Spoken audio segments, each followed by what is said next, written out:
এইফালে লাহে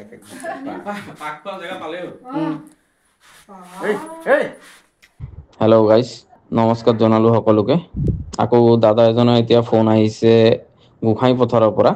মচুৰা ওলাইছে, মচুৰা বা মচুৱা বুলি কয়, আৰু ইংলিছত ইয়াক ইণ্ডিয়ান ৰেড স্নেক বুলি কয়। ই আজিকালি কমন হৈ গ'ল, য'তে ত'তে ওলাব ধৰিছে। ইয়াৰ বডি কালাৰ বা বডি চাইজ বা ই অলপ হাইটত মাথা উঠাব পাৰে বুলি মানুহে ভাবে ফেট মেলে, বিষাক্ত হয় বুলি ভাবে এইবোৰ কাৰণৰ কাৰণে। তো ই একেবাৰে বিষাক্ত হয়, বিষাক্ত নহয় ই। না ইয়াৰ নেজত কাঁইট থাকে, না নেজত কিবা ভেনম থাকে, একো নাথাকে। এইবিলাক চব অন্ধবিশ্বাস হয়, ইয়াৰ নেজত একোৱে নাথাকে। তো এটা চবকে মোৰ ৰিকুৱেষ্টটো হ'ল কি, আপোনাৰ মোকো মাতিব, আকৌ ফিনাইলো ছটিয়াই দিব। গতিকে সেইটো নকৰিব। যদি আমাক ৰেস্কিউ টিম মতাৰ পিছত আপোনালোকে ফিনাইল নিদিব।